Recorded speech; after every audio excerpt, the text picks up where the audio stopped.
Hey there, Photography 2 students. As you can see by the title, we're still within the macro photography module, and the specific thing we're going to be looking at today is the Sigma 70 to 300 millimeter lens. This is the lens that you're going to use on your shoot, and what I would like you to look at is just how wonderful this lens actually is.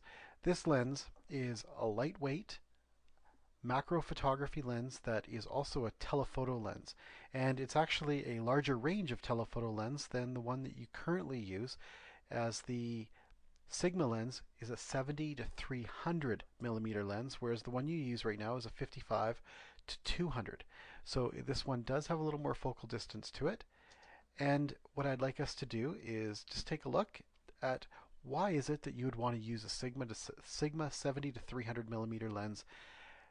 It is a all-purpose lens, and it's a really good price, about $350. By buying this lens, what you get is a macro lens, a portrait lens, a zoom lens, all built into one. So if you were going on vacation, this would be the type of lens that you'd want to take with you.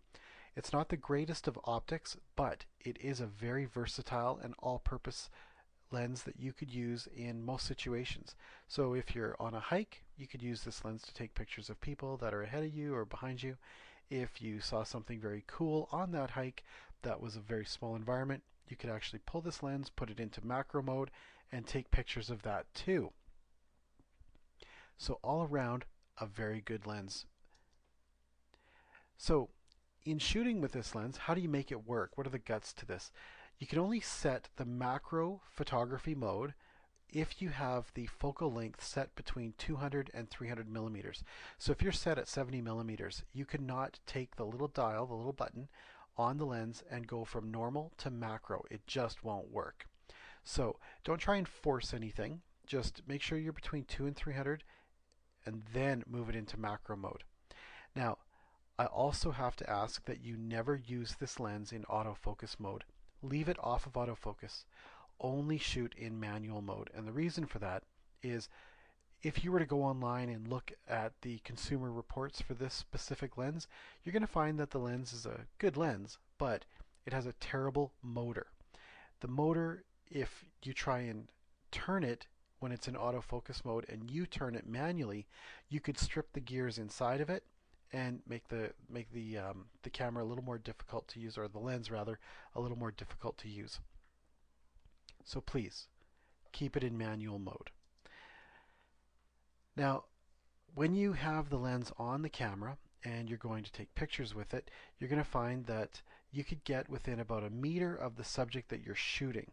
And you'll be surprised that you can actually get a little bit closer than that, but it's intended for you to be able to stop down and shoot at about 95 centimeters away, so about a meter away from your subject. This will give you a focal reproduction, or sorry, a image reproduction of a 1 to 2.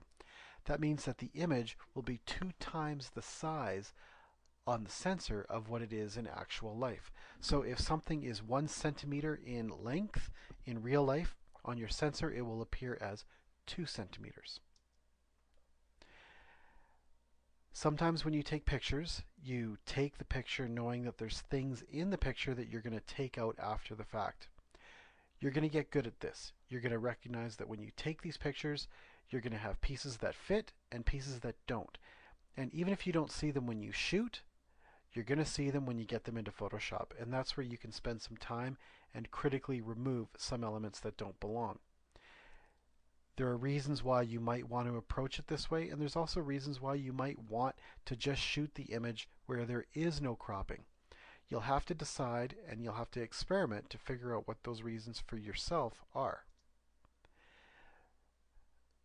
I'm not even going to say it. Now on this page, on page 2 of the macro photography module, if you look down at the 3 images that I'm asking you to do, you're going to see a link that says, I think, PDF document for inspiration. Click on that. That is a good insight as to the types and setups that you could use to get your 3 shots. Enjoy that and don't skip that step. You'll be sorely upset with yourself if you do, because you're going to miss some good information.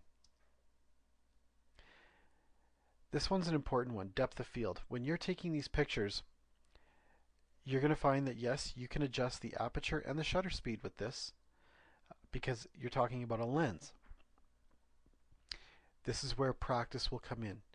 You'll take a picture, you're going to see if it works for you or if it doesn't, and then you'll adjust your aperture and your shutter to get a properly exposed image, but you'll also adjust it to think about the depth of the field of view so that you can get what you want in focus.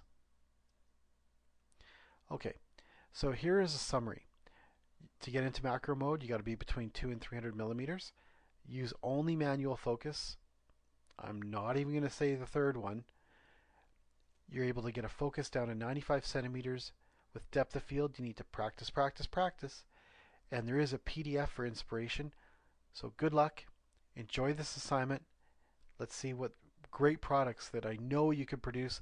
Let's see those products produced.